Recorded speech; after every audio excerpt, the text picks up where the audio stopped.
Welcome back. The ongoing blackouts have had an immeasurable impact on small businesses. Eskom announced that rolling power cuts will continue until 5 a.m. on Saturday. If you believe that, good luck to you.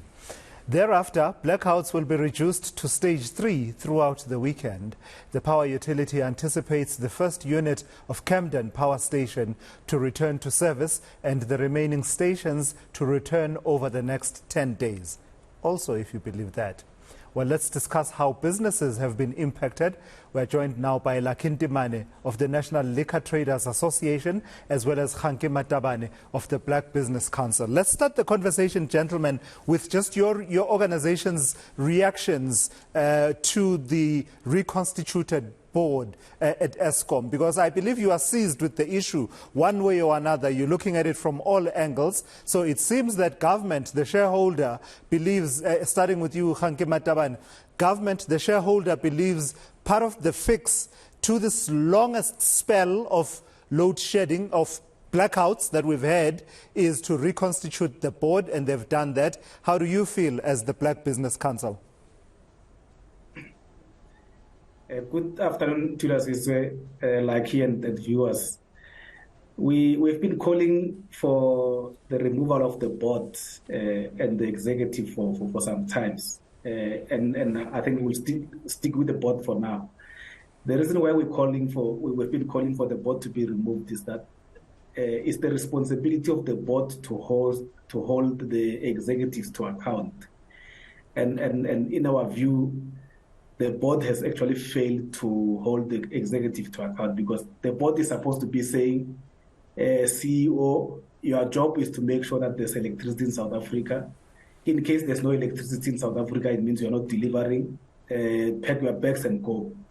And specifically because we have given the CEO enough time. This is almost 3 years that the CEO has been there.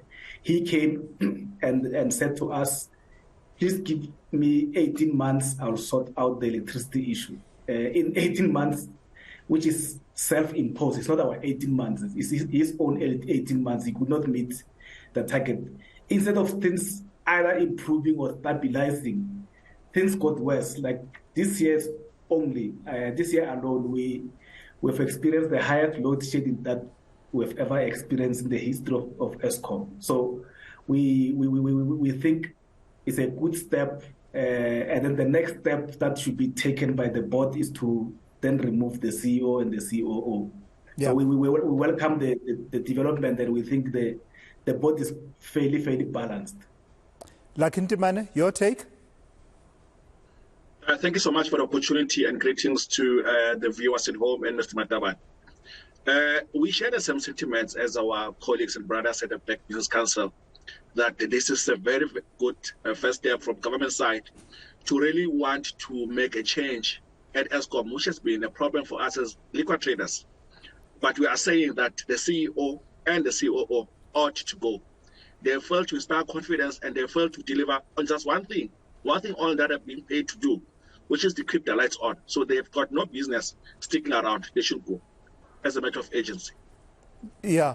If I just take this conversation one step further, gentlemen, and then we will get into the impact on business.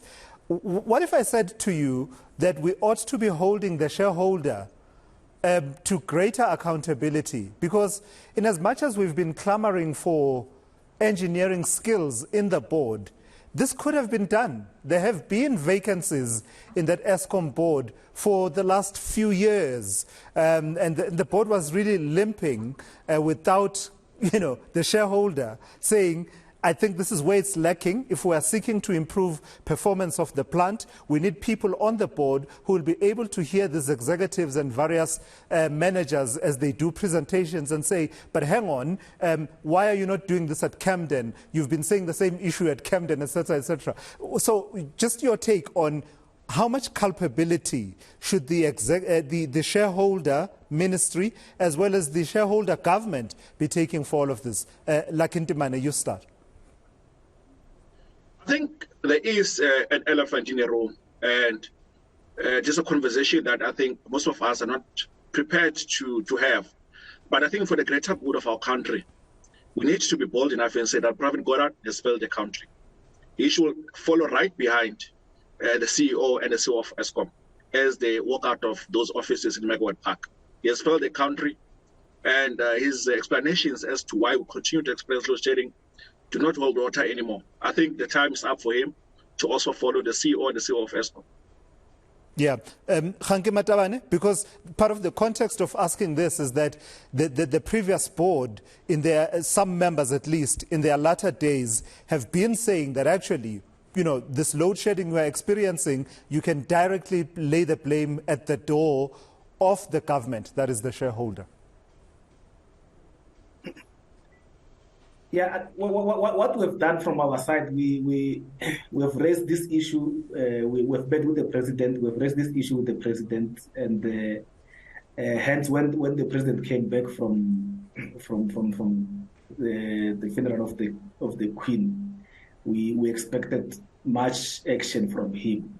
And during the engagement with the president, he promised that he's going to act, and we see this removal of the board is the first step, and the second step, obviously, as I said, is for the board itself. Because when we met with the president, they said no, they can only appoint the board, and then it's up to the board to take a decision. Because as you may know, the Eskom is not run by non-executives. Eskom is run by the CEO, the COO, and other executives who are there. So those are the people who must be held accountable. I think from the government point of view, I agree. I think government should have acted much earlier. We have raised this matter many times before and said you cannot have a board of a electricity company that does not have a power engineer, because what happens when the executive come to present? If they come and present things that they got from the lobbyists, like the solar, how are we going to know whether they are telling you the truth or not? So hence we've been saying we need to have people who have run businesses, people who understand the impact of what load shedding is on everything that is happening in South Africa, people who ran power stations. And hence we've submitted names of black engineers who are supposed to go and help Eskom to make sure that from an executive point of view, the power stations are maintained properly. Because as things stand, it's basically based on incompetence of the executive that they maintain a power station this week. In a month's time, the very same power station is down. So yeah, there's a serious need for the executive to be reshuffled. I agree with you. Some of the performance figures are absolutely ridiculous.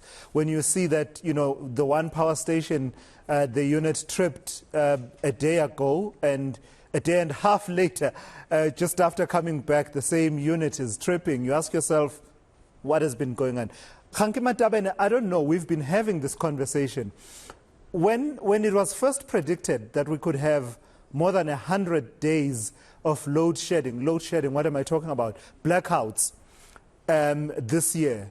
We were all alarmed, and some of us hoped that perhaps that's the worst case scenario.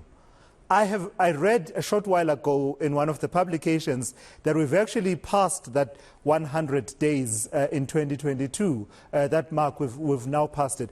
I don't know if you are still able to color vividly the impact on your constituents. I don't know what else can be said about the impact on business. Yeah. I think what is important is that whatever we talk, we basing that on context. So our context here is job creation, and that comes from the NDP, which is a government policy. The NDP has said to South Africans that if you want to do something about this high unemployment, you need to create 11 new jobs, so 11 million new jobs by 2030. We are now in 2022.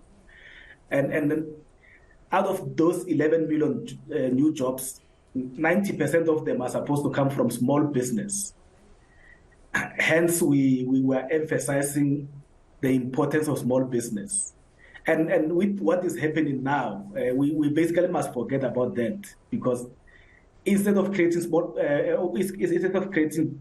jobs, we are actually going to shed jobs, because as we see now, people are saying in a day you have probably in a 24 hours you have 7 hours where there's no electricity. You've got 4 hours during working hours where there's no electricity, but you don't even know which hours. So when you're running a business, you can't even plan to say, I will give my staff some sort of lunch, 4-hour lunch somewhere, because you don't know when electricity won't be there. So that on its own is actually working against the economic recovery that the president spoke about. So Head was saying we need to deal with the problem. We need to analyze the problems and solve it with the proper solution. So from our side, the solution was the board is not courageous enough to hold the executive to account, and the executive is the wrong executive. They actually don't know what they're doing there. Yeah. Lastly, to you, Ntimane, without seeking to either be facetious or to bastardize what it is that you do in your industry, but a lot of your constituents are people who took what is an accessible and direct path to entrepreneurship in various localities, in villages, townships, etc. And let me say, within that context, no one cares for a warm beer, if I were to simplify it like that, to say that I imagine that's the direct impact. And if you want to mitigate that, then you end up incurring more costs of running, small generators in a corner, etc., etc. But you'd probably be able to place it better than I can. The majority of alcoholic products that are sold at a tavern are those that need to be stored in a refrigerator, almost over 80% of them. So now that you do not have electricity for up to 8 hours a day, it means you're not able to have those products at the right temperature. But also there's an issue of safety. There is no one who wants to go into a tavern at 8 p.m. when they'll only sit in front of a candle and a warm beer. So what it does is that it renders our ability to operate and sell alcohol beverages a non-starter, because we do not have people walking into our places of trade. People are also scared to walk in the dark in the townships when there is no electricity. So it creates a whole lot of mess, even though we have some of the traders that have invested in generators. But for you to be the only one with electricity in your neighborhood will not even guarantee that people will come and hang around in our outlets, because now they have to take that risk of walking into establishment. So it's a cocktail and myriad of issues that impact our businesses emanating from load shedding. It is a big problem that needs to be addressed.